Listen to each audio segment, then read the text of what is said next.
Nzambe nake bonza benangia tosanjola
Bien-aimé, le venant ensemble, le bina Esaïe 8, 20 à la loi et au témoignage. Dans notre benga, maman Bosekot, Mouchia, dans maman Bosekot, Mouchia, Zoya, Ozo, Pétele, Yeswana, Maboko.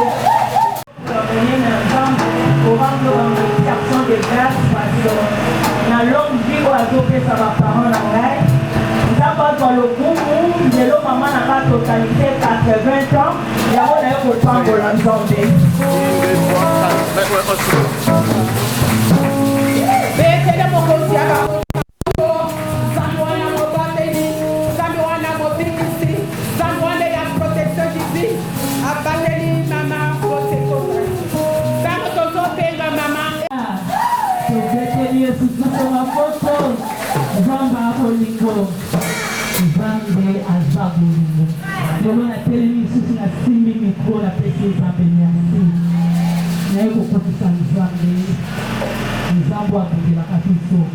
Quelles que soient les tempêtes, mais sans besoin de m'encourager des caca, ça va pour nous. Amen. Amen. En tout cas, nous avons coupé dans ma face. Malade, nous avons peut-être une prise. Malade, nous avons mercredi, jeudi, vendredi, nous avons commencé au temps pour la tête. Ça me dit un hôpital à Congo. Comme la commune hôpital, la commune l'exigence, la caille, la vie, et d'autres opérations rapides. La copine sous mobilisation. Comme la vieille maman a dit à Moussala, maman va nous paniquer. Toujours maintenant, nous, pourquoi tu as prié à l'État, pourquoi tu as prié à l'État, quel que soit les docteurs à l'objet, là, il dit que les docteurs du monde soignent les Jésus qui se dit guérir. Nous allons voir pourquoi tu as là pour moi. Les samedis, on a côté qui n'a l'homme, qui n'a pas un hôpital à 11h, on a préparé l'homme à 15h à côté de la bloc. 16h la dimanche qui a fini ce malade. En tout cas, dans les actes malades, nous avons fait un boulot. Les gens les côtés de la soupe au sol, ils ont bon santé. Nous avons fait un côté de malade, nous avons fait un signe. Nous avons fait un Nzambe merci. Kasi nini tomoni na mwana tendo kasi 3 jours na mwana mama zoli na bana na kufi apo opération. Nzambe na permettre aïe qui émission ya pesa qui les bana molai. Ya mwana polisi Nzambe. Papa, tout le temps, dans la prière, dans la téléphone avec toi, dans Papa Bolao, la personne à l'équipe, dans sa modération, dans la criée, dans la zone au niveau de dans ma part, dans la soutien à Vino, dans ma part, dans ma partenaire, dans cette zone, dans la divin, à la société de l'élève. Merci.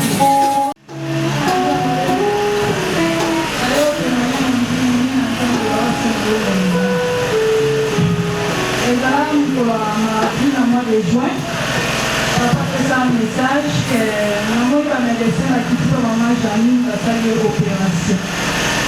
Et les cas Nicolo et puis dans le mois de août, elle est pour ça dans l'opération. Elle dit à la cocotte, elle a dit les femmes, ça finit à 3 heures du temps. Na kati na balenga koyema nzongo ozali malamu nzamba makalwa na kati ya sala. Après nzambe ya kosala na dima osala. Il est très bien pour avec compliqué, malgré que j'ai dit mais compliqué, maintenant, il faut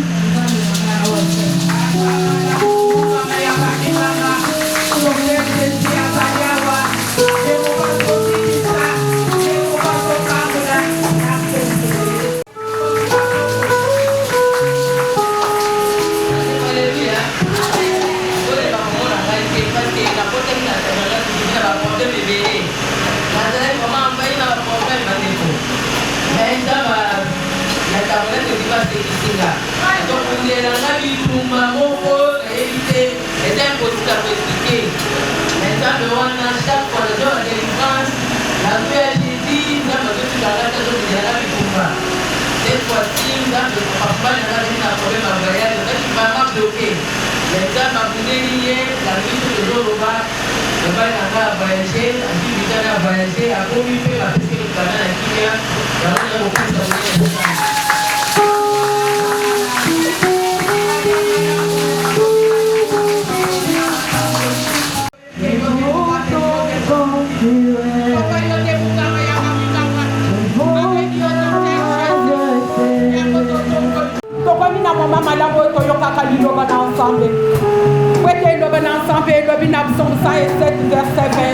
il envoya sa parole et sa parole est guérie et les filles délivrées de la force. Bien-aimé, il doit ensemble des eaux Kangola, il doit des eaux Pikisa, il doit des copines soyo na bapiso soyo bakandio. Na mokoli ya lelo, yebisa ensemble wana mwana yo, mokoli ya lelo. Tango tozobenga papa na biso, tango tozobenga papa passer na biso Jean Baptiste Bakalebo, ozopete le mokosi ya mokosi na boko, ozotelema, ozopete ensemble wana.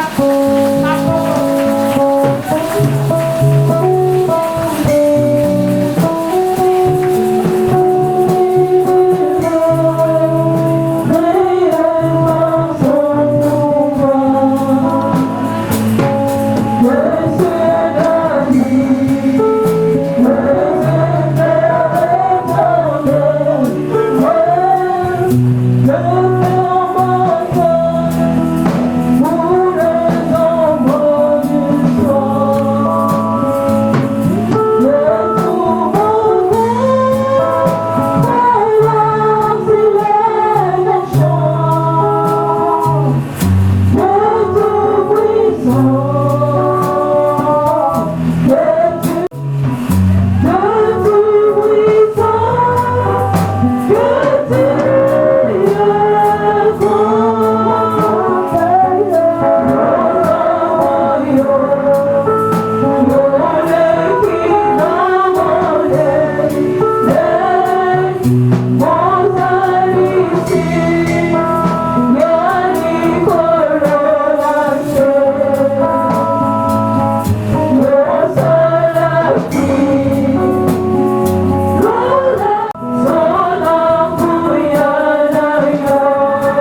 Seigneur qui est grand et qui est redoutable.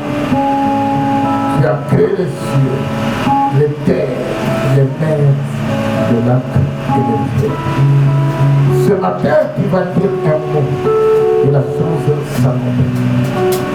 Dans Romains 4, 17, tu appelles à l'existence et ce n'existe pas. Dans Daniel 2, 20 à 21, tu es le maître des temps et des circonstances. La Bible déclare dans 1 Jean 30, le Fils de l'homme est apparu afin de détruire les œuvres de ténèbres. À cet instant, nous détruisons toute œuvre de ténèbres. Et cela au nom puissant de Jésus-Christ de Nazareth. La Bible déclare dans 2 Rois 1, si nous sommes des enfants de Dieu, qu'il fait tomber. Dans Isaïe 66, 15, notre Dieu est un feu dévorant. Il convertit sa colère en flamme de feu, ses menaces en brasier de feu, et il fait son jugement par le feu. La Bible déclare dans Zacharie 2, 5, serait tout autour de miracle de feu. Que le miracle de feu puisse entourer cette église, ces installations hygiéniques. Au nom précieux de Jésus-Christ de Nazareth, dans Josué 10, 11 à 12, que les grosses pierres du ciel tombent dans la porte de l'église pour calciner tous les esprits des autres qui viennent à cette porte. Et c'est là au nom merveilleux de Jésus-Christ de Nazareth. La Bible déclare, selon l'ordre de Osée 7, 12 à 14, nous plaçons au-dessus de cette église le filet de Dieu. Tout sorcier, occultiste qui oserait passer par ce chemin sera arrêté par le filet de Dieu. Et c'est là au nom puissant de Jésus-Christ Nazareth. Seigneur, tu as dit dans Psaume 34, 8, l'ange de l'Éternel campe tout autour de ceux qui les craignent et les arrache au danger. Que les anges puissent couvrir cette salle, nous arracher de tout danger. Et c'est là au nom puissant de Jésus-Christ Nazareth. Que Dieu bénisse la prière d'aujourd'hui. Que Dieu fasse lever sa face sur nous. Que Dieu tourne toutes ses regards. Que Dieu nous accorde la paix. Amen. Amen. Déposons le mot à droite. Pour remettre à mon acteur. Le Bakakare, Nazaka différent. Atana wuti na libota ya bandoki. Atana wuti na libota ya ukirtista. Ukingana zaka diferent. Makamuna bine mulanda gati. Amen. Amen.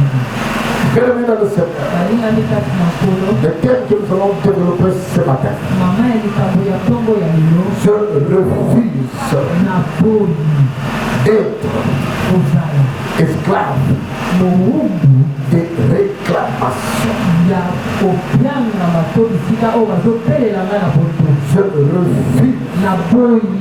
d'être esclave des réclamations.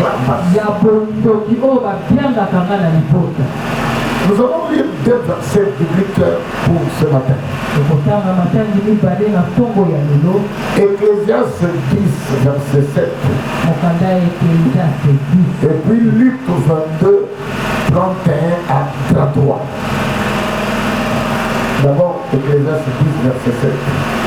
Ensuite Luc 22, 31 à 33.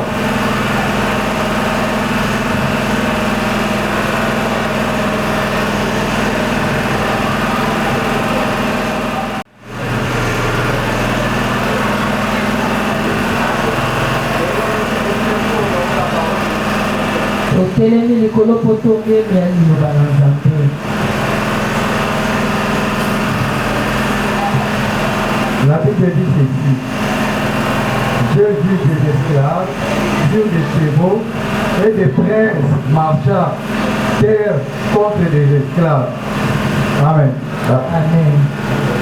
Luc 22, 31 à 33. La Bible dit ceci. Le Seigneur dit Simon, Simon, Satan vous a réclamé pour vous cibler comme les formats. Mais j'ai prié pour toi, afin que ta poire ne défaille point. Et toi, quand tu seras converti, affermis tes frères. Seigneur, lui dit Pierre, je suis prêt à aller avec toi et en prison et à la mort. Parole du Seigneur. Amen. À toi, on peut s'asseoir. Bienvenue dans le Seigneur. La réclamation, c'est l'action de protester. L'action de s'opposer. ezali mpenza mosala oyo bazotelemela to koboya na bolamu Et l'action de revendiquer. mpe bazosenga Protester, s'opposer et revendiquer. amen.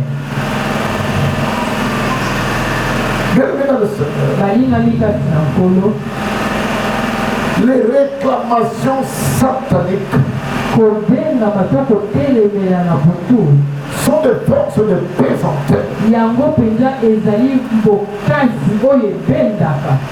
Vous allez comprendre.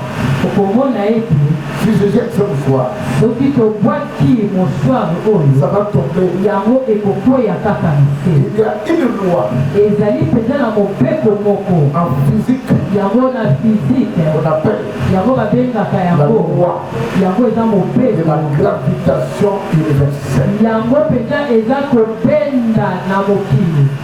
Tout objet envoyé en eloko nyonso oyo obwaki na likolo doit absolument tomber. yango ekokweyaka kaka na se. Alors, les réclamations sataniques, yango kobengama na butu tu peux commencer à monter, okoki kotombwama tu te retrouves dans la montagne, omati mpenza likolo ya ngomba mais ces forces kasi bokasi de wana réclamation oyo ebendaka oyo ezobelela vont yo t'amener à la régression et à la rétrogradation. yango sukasuka ekobenda yo mpe ekozongisa yo na se. Ils vont t'amener en bas ekomema yo na se à la peka vallée. ekomema yo na suka. Bienvenue dans le Seigneur. balingami kati na nkolo Il y a des gens même qui sont dans cette église ezali mpe na bato baza letonga oyo qui ne comprennent pas oyo bazososola kaka te que nous avons l'arche d'alliance dans cette église. bayebi te ke toza na sanduku ya mibeko na kati etonga oyo. Surtout les gens qui ne viennent pas les jours de la maintenance ou de l'entretien des âmes. mingi eza bato oyo bayaka te ntango tobongisaka bibundeli ya kosanza mobimba. Quand vous lisez la Bible, soki otangi bibilia quand l'arche d'alliance est arrivé dans la maison de Bénédon, ntango sanduku ya mibeko ekomaki na ndako ya Obed-Edom, la Bible dit, bible elobi ete Bénédon était devenu extrêmement riche. Obed-Edom ye akomaki moto ya bozwi makasi. Cela veut dire, yango elakisi ete là où il y a l'arche d'alliance, bisika oyo sanduku ya mobeko ezali personne n'a droit de moto jouer. moko takoki kokakema, Personne n'a droit de jouer. moto moko takoki kokakema Comme dans cette église, lokola na etonga comme oyo il y a l'arche d'alliance dans cette église, sanduku ya mibeko eza na etonga oyo qui est condamné de réussir. yo esengeli na yo Quel qu'il le veuille ou pas, tu réussiras. oyokatonga te okozwa Que les familles disent non, mais Dieu dira libota oui. na yo eloba te kasi yango elobi yo okozwa Parce qu'il y a l'arche. po ete sanduku ya mibeko eza bisika oyo Quand il y a l'arche d'alliance, bisika oyo sanduku ya mobeko il y a ezali le droit d'alliance. ezali mpenza boyokani eza na kati wana. Je crois que je vais demander au pasteur au mois de novembre, je peux faire tout un séminaire sur les droits d'alliance. yango mpenza ekosalemama te ekosalema awa na kolakisa makambo etali boyokani. Il y a le droit d'alliance de la santé. yango mpenza ezali na ndenge ya bopikiki ya Il y a nzoto. le droit d'alliance de la faveur. yango ezali na nzela ya bolamu Il y a le droit d'alliance de la prospérité. yango ezali na bofuluki, Il y a le droit d'alliance pour les mariages. ezali mpe na libala, Il y a le droit d'alliance pour les voyages. ezali na kopembuka. Il y a le droit d'alliance pour l'épanouissement de quelqu'un. ningisa wana ezali mpe mpona bofuluki ya moto. Il y a au moins 2 ou 3 semaines, ezali mpenza na poso mibale to misato quand j'étais à l'école de guérison, ezalaki na esika ya mokolo ya minei awa j'ai parlé de droit d'alliance de la guérison. mowumbu na nzambe alobi mpo na ndingisa ya boyokani ya bopingiki ya J'ai nzoto. donné 9 clés apesi mpenza bafongola libwa pour un enfant de Dieu, mpo na mwana nzambe, pour sa guérison. mpo na lopiko na ye. Amen. amen. Bien, mesdames et messieurs, nalingami kati na nkolo dans Ecclésiaste 10:7, na mokanda ya eklesiaste 17 les princes sont appuyés, bana bakonzi baza na mais makolo ce sont les esclaves kasi bawumbu qui marchent dans les grandes voitures. bango bazotambola na mituka ya minene. Amen. amen.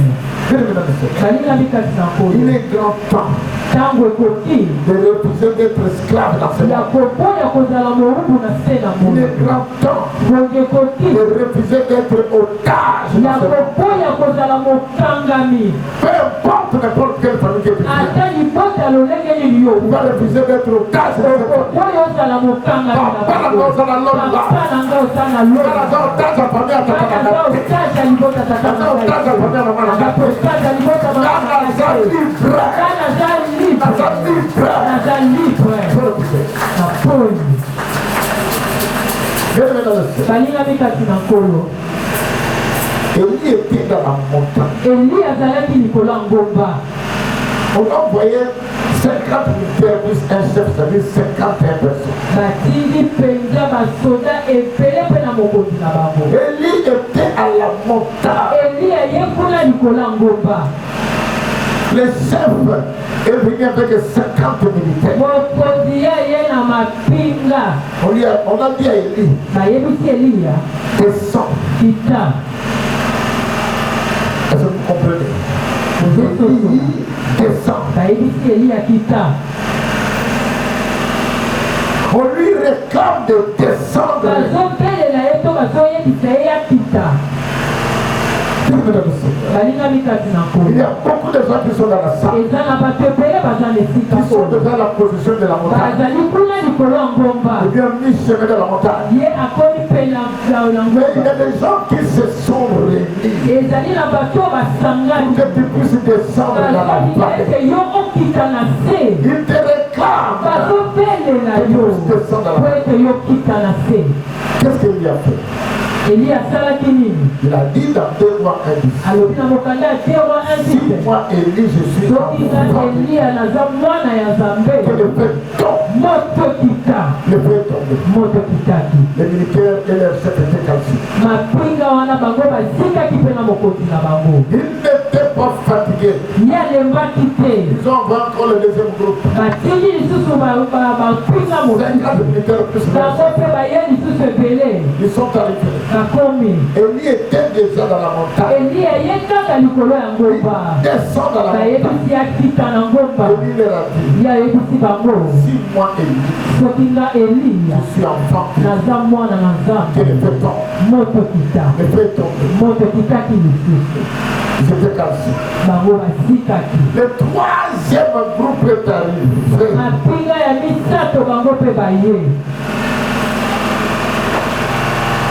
Ils ont compris que s'ils continuent, ils vont mourir. Ils vont dire à Élie, pardon Élie, n'envoie pas ton feu, sinon nous allons payer. N'envoie pas ton feu.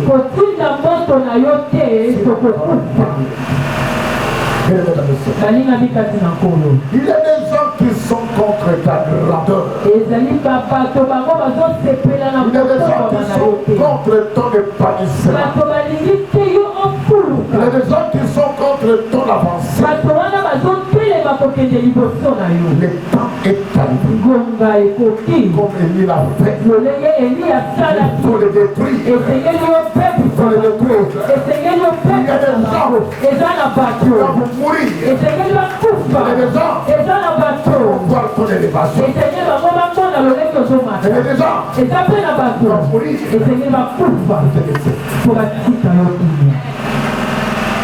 Laisse-moi vous dire ce que il y a un membre de ce pays. Il a eu un mari. Un très bon mari. Qui était colonel. Il était colonel Foul.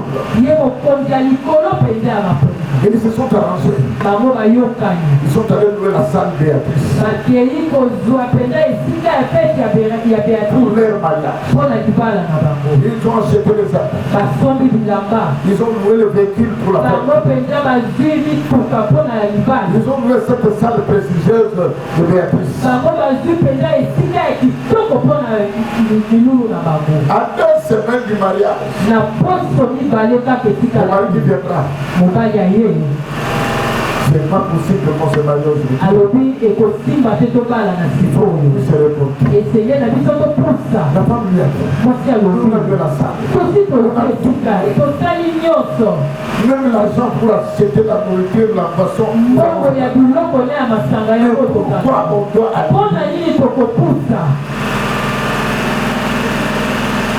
Ils sont repoussés. À quel point ils sont allés pour retirer l'argent. On dit on va pour le mettre les 2 tiers, le 1 tiers c'est pas. Ils vont commencer à vendre la boisson qu'ils ont achetée dans les maisons. Jusqu'à ce jour, ils ne se sont plus mariés. Qu'est-ce qui était à la base?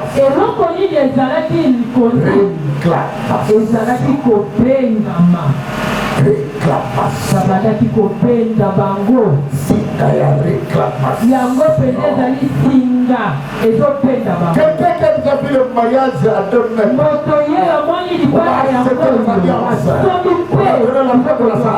Il a déjà Papa Nangozanalola.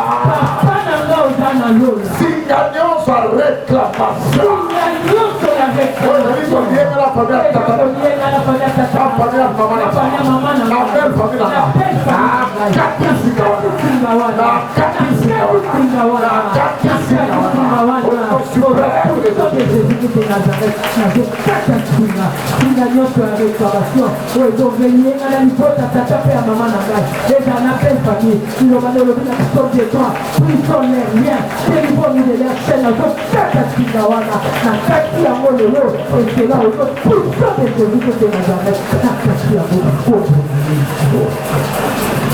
Amen. Amen. Première partie du message. Simon. Le diable te réclame. Satana azopiaka yozosenga yo. Luc 22, 31 à 32. Si on prend encore relire ce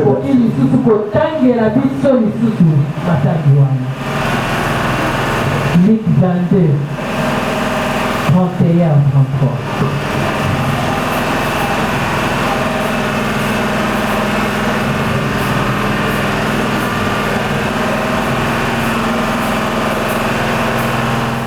À 32. La Bible dit ceci. Le Seigneur dit, Simon, Simon, Satan vous a réclamé pour vous priver comme les froment. Mais j'ai prié pour toi, afin que ta foi ne défaille point. Et toi, quand tu seras converti, affermis tes frères, la parole du Seigneur. Amen. Simon, Simon, quand nous lisons la Bible, quand nous méditons la Bible, il y a des versets de promesses. Il y a des promesses pour les enfants. Dans Deutéronome 28, 13, vous serez la tête et pas la queue. Je veux dire, même dans ta famille, quand tu seras au premier plan, tu seras au premier plan, les autres seront derrière. Quand le père ou pas dans la famille, tu seras toujours premier. Tu seras toujours premier. Ce qu'on appelle dans la course, dans la pole position. Tu seras dans la pole position. Amen. Amen. Dans Luc 10, 19, il dit, vous allez marcher sur les serpents, sur les scorpions, et rien ne peut vous nuire. Ça veut dire, même s'il y a des sorciers dans notre vie, même s'il y a des occultistes dans notre famille, nous allons marcher sur ces personnes. Nous allons marcher sur eux. Et cela va nous appeler Jésus-Christ. Laisse-moi te dire, si tu es dans cette église, tu ne peux pas avoir peur d'un sorcier.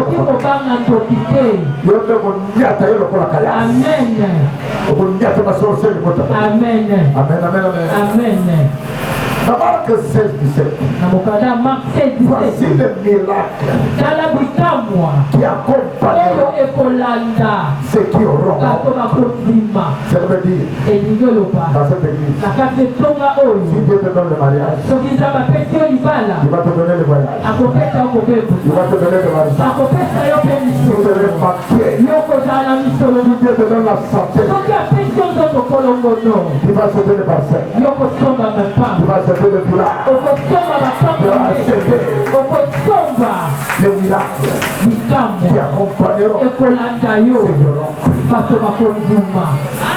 Il dit dans Psaume 1:3, tes mains sont comme des plantes de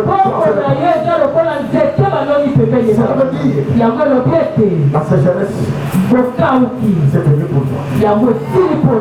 Tes mains ne peuvent rien manquer.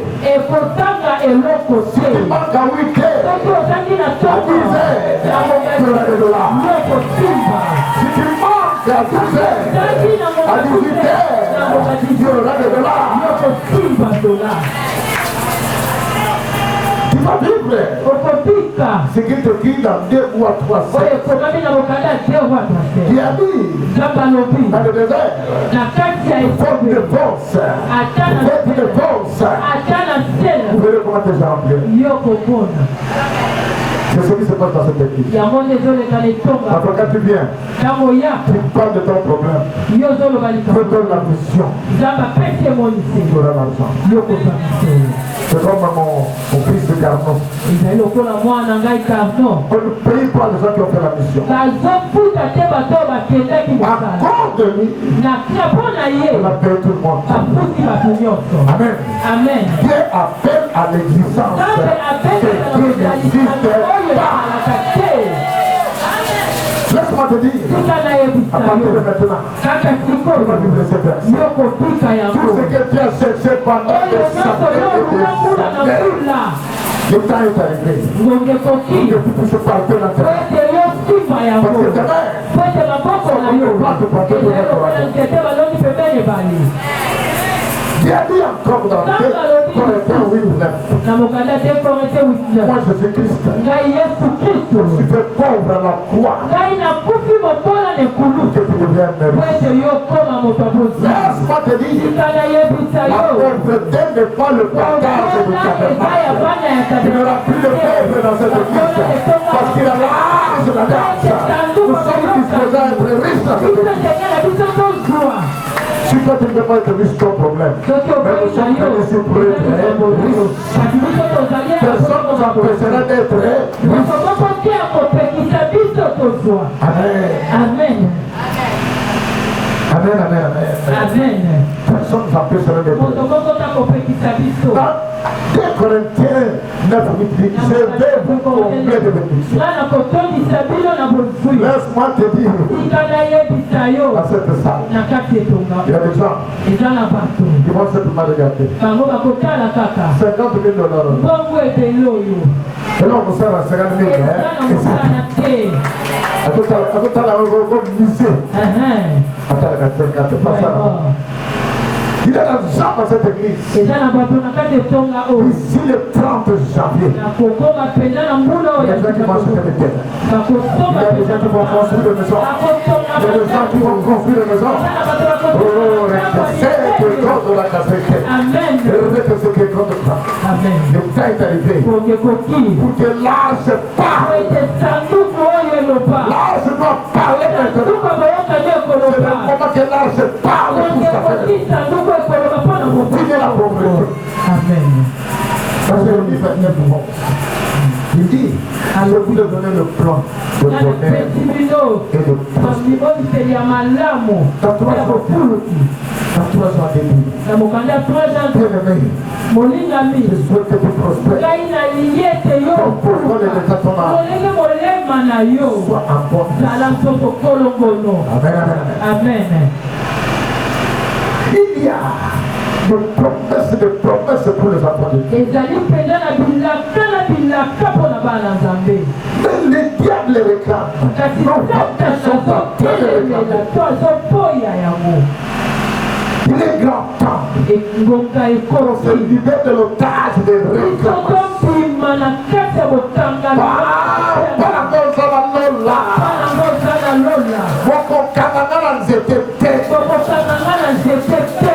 Dans la bonne la délivrance de mon livre, dans le point où j'étais à la cité. Ils ont regardé sur le plan spirituel, j'étais à Bakanga, Bakanga, c'est le côté. C'est OK, OK, aujourd'hui, quand on a passé la familiale, au Bimaki, aujourd'hui, quand on a réclamation.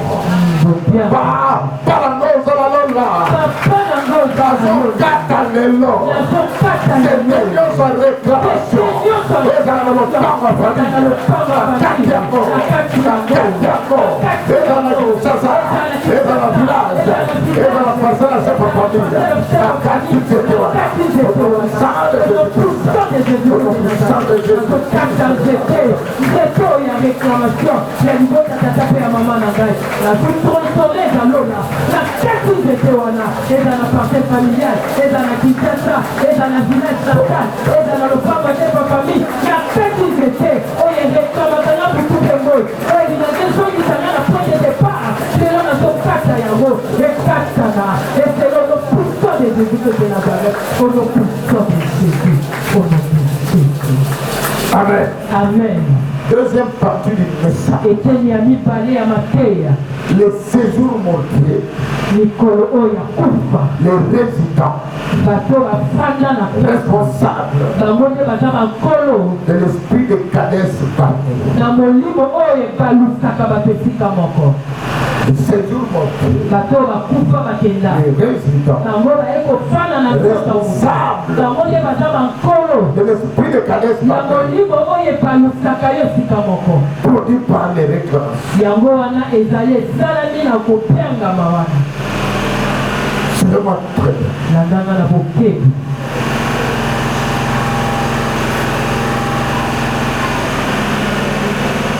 Ce témoignage témoignage va vous édifier pour que vous puissiez comprendre ce qui se passe dans le monde des ténèbres.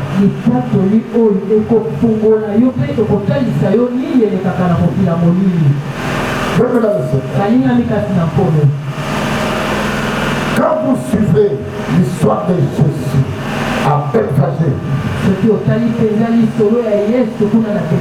un anneau était attaché dans l'arbre. Il pouvait aller à gauche, à droite, à l'est, à l'ouest, mais il est rentré. Jésus-Christ a dit, j'ai besoin d'un anneau que l'homme n'est jamais monté dans cette terre. On est parti chercher cet anneau. Jésus-Christ est monté sur cette terre. Amen. On a mis le pagne, on a mis le tapis rouge. La question que je pose à la fin, qui a touché le tapis rouge? C'est la mort. La mort, c'est quoi aujourd'hui? La mort, c'est quoi aujourd'hui? Tu es destiné pour la grandeur. Tu es destiné pour la grandeur. Ce n'est pas pour rien que tu pries chaque jour. Ce n'est pas pour rien que tu es dans la Bible dans la main.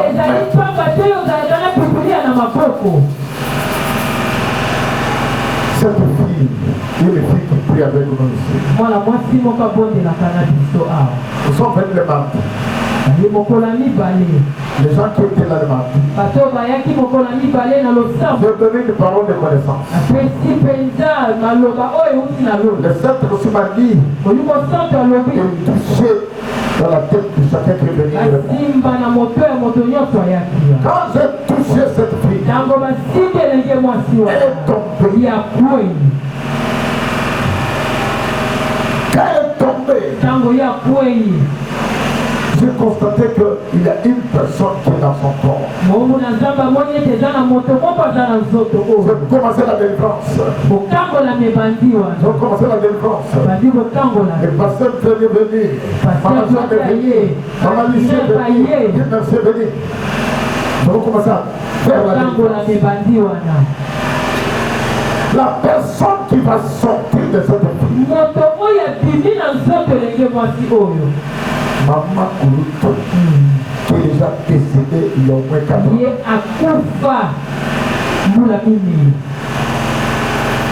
Je ne te laisserai jamais. Tu dois me suivre au cimetière. Tu dois mourir. D'ailleurs, j'ai tout rhabillé sur toi. Les simples squelettes. J'ai mis ton mariage. Tes avoirs. Tu ne peux rien palper dans ce monde.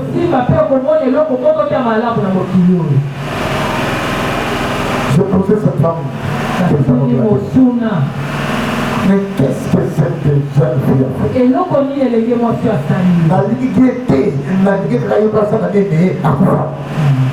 C'est-à-dire, il y a des gens qui font des réunions. C'est ce que moi j'appelle Sanhédrin. Vous connaissez l'histoire de Paul qui a été convoqué au Sanhédrin.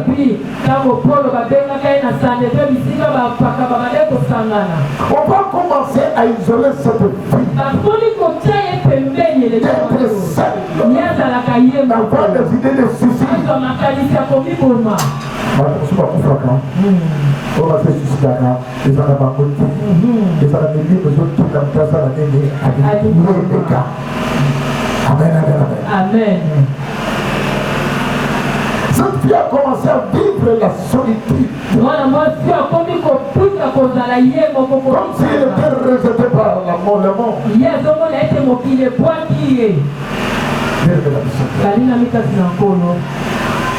On va poser la question à cette femme qui est déjà morte. Mais comment est-ce que tu contrôles cette femme aussi longtemps qu'elle est dans ta vie? D'ailleurs, laisse-moi te dire, c'est pas demain, c'est pas après demain. On a chargé dans les salons. Pour te suivre, il doit se mourir.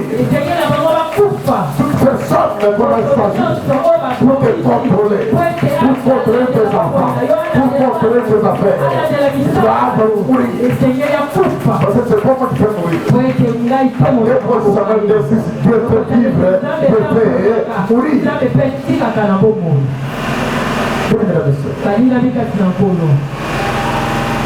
Il va continuer, on va poser la question. Comment est-ce que toi tu opères? Toi tu es déjà mort.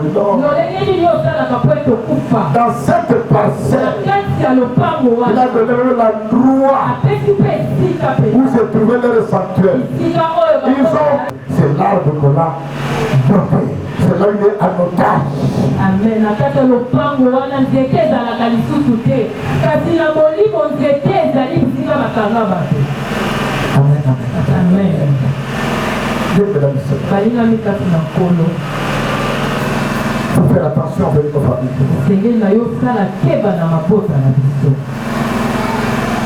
Au départ, quand tu es un ministère de combat spirituel. Les baptisants autozalaki kuna na ministère. Non, la maman l'a ministère. Tango maman olanga zoloba. Attention avec les serviteurs. Keba na molimo ya kosalela. Non, disait. Maintenant, il y a des livres à toi, il y a compris. Quand vous avez beaucoup de gens à la maison, vous avez des informateurs, vous avez des rapporteurs, vous avez des exécutants, vous avez des sorciers, qui donnent des informations, qui sont en relais. Qui a gagné.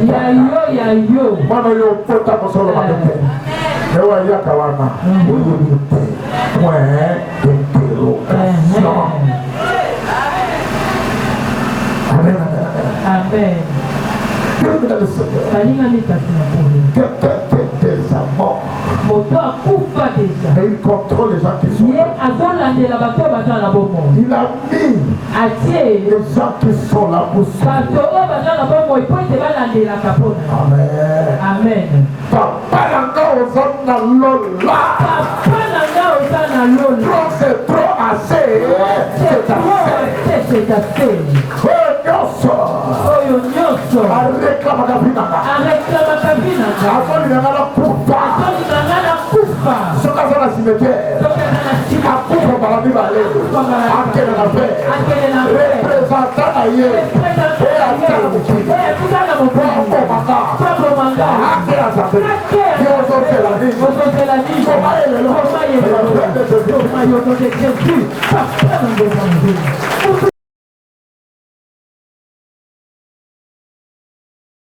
La main qui était attachée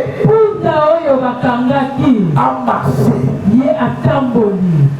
sur les tableaux. Les gens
Dieu nous a créé pour le loup.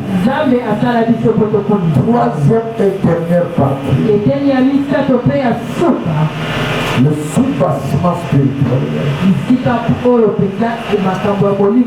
à la base des réclamations.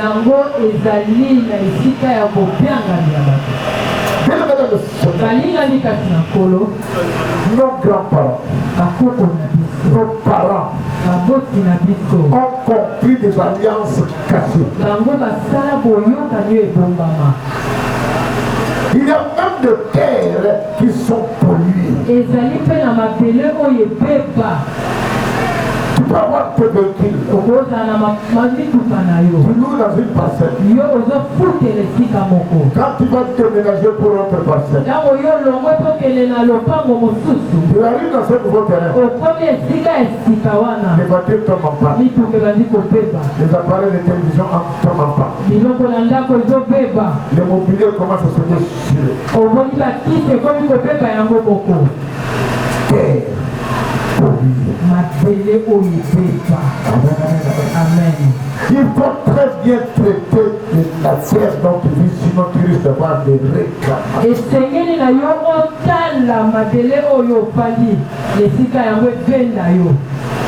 Amen, amen. Amen. Bien, mesdames et sœurs, quand nous lisons Ésaïe 26:13, il y a d'autres maîtres qui nous réclament. Ils réclament leurs droits. Quand tu remarques une femme, on va aller au ballon, deuxième à Koufi, troisième à Koufi, quatrième à Koufi, cinquième à Koufi. Il faut se faire des questions, ce sont des réclamations.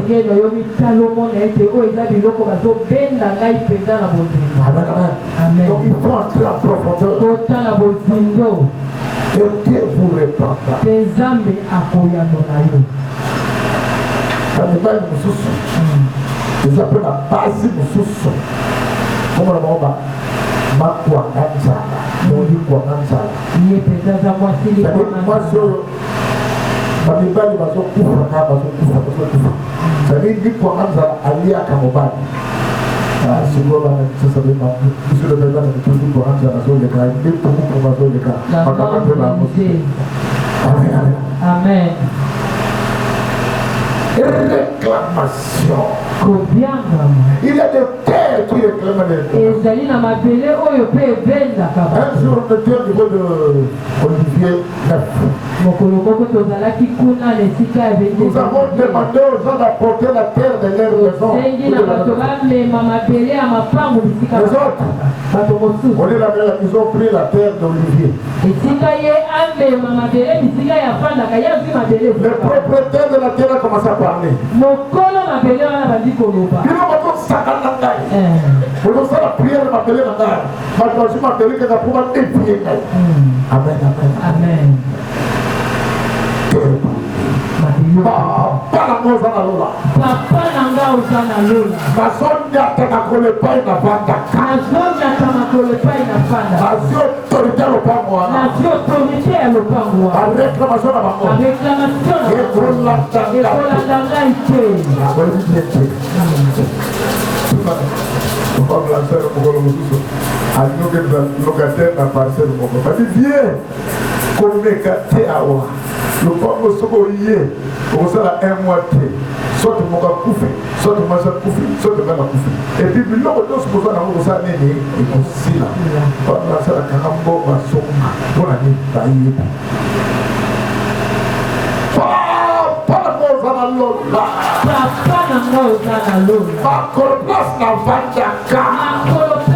Dans une possession de parole.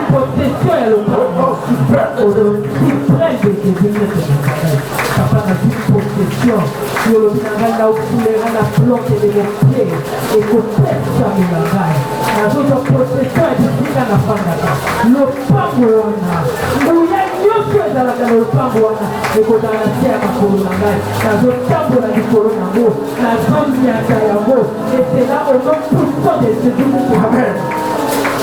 Je le mets. Simple prière pour faire de paix. kaka losambo ya moki owuti kosala. namoni bato ebele kati na bénédiction kati na bénédiction. Amen. Amen. Amen. Ça se fera comme ça. En sortant de cette église, les boucliers sont là. Les miracles qui accompagneront ceux qui auront cru, les bénédictions vont nous accompagner. Amen. Bien aimé dans le Seigneur. Est-ce que papa, Jérémie, tu peux nous lire Psaume 57, verset 3.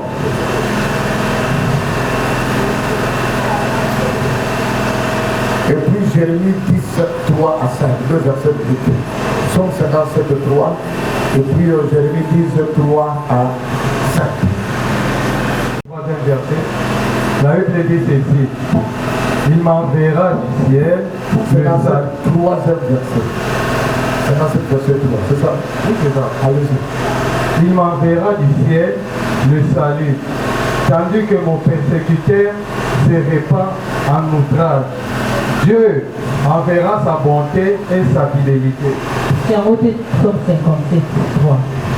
J'écris au Dieu très haut, au Dieu qui agit. Dans la forêt, les mains de l'ouvrier le travaillent avec art. On l'embellit avec de l'argent et de l'or. On les fixe avec des clous et des marteaux pour qu'ils ne branlent pas. Ce Dieu sont une colombe massive, il ne parle point, on ne porte pas qu'ils ne peuvent marcher, ne les craint pas, car ils ne sauraient faire aucun mal et ils sont incapables de faire du bien. Parole du Seigneur. Amen. Bien-aimé dans le Seigneur. Quand nous crions à Dieu aujourd'hui, il va nous répondre. Pourquoi? Parce que dans Jérémie 10, 3, 7, les hôtels que nos parents ont érigés, ils ont pris des statues sculptées en bois qui sont considérés comme leur Dieu. C'est Dieu qui ne parle pas, qui ne voit pas. Ils ont mis des chaudrons sous forme de calebasses, de marmites, même de mâles. Amen, amen, amen. Amen. Il y a une fille de cette église. Il a dit, il va se marier à Brazzaville. Comme ça, la famille ne sera pas très mariée pour aller en France.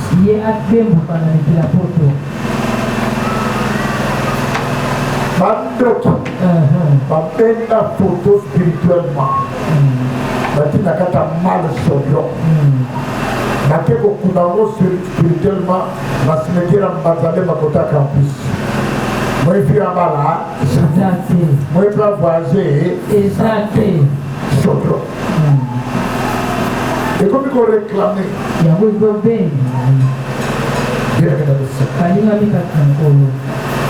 nous sommes arrivés à l'époque aujourd'hui. Il faut qu'on passe à l'autre si on peut se mettre dedans.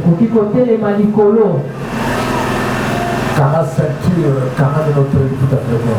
Papa nanga ozana lona. Papa nanga ozana lona. Chaudron se libota tatananga. Chaudron se libota tatananga. Walibota mama. Oya belle famille. Oya belle famille. Oya quartier na bala. Oya quartier na bala. Oya lopango na bala. Atongo ya lelo. Atongo ya lelo. Bati chaudron. Bati chaudron. Tuki chaudron. Tuki chaudron. Ozo puso de Jésus que te Nazareth. Papa na boke na kupanza. Nazopanza. Nazopusa. Chaudron nyonso. Yalibota tata na ngai. Yalibota mama na ngai. Ezala ya belle famille. Ya lopango na bandaka. Lelo. Nazopanza yango. Nazopanza chaudron wana. Oye rekama kasi na ngai. Na pati yango lelo. Ezelo no puso de Jésus que te Nazareth. Nazopanza yango. Amen. Lelo. Yo séjour mon Dieu. Yo séjour mon Dieu. Yo kupa. Tosi to kunda yo. Yo nanga eloko ni. Il n'y a pas de rapport entre les vivants et la mort.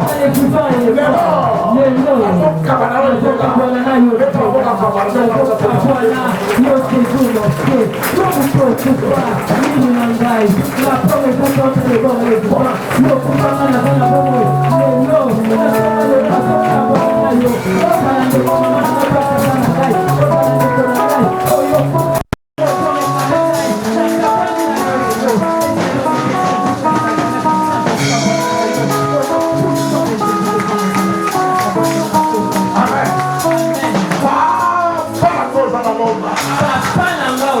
représentant nyonso ya mongwei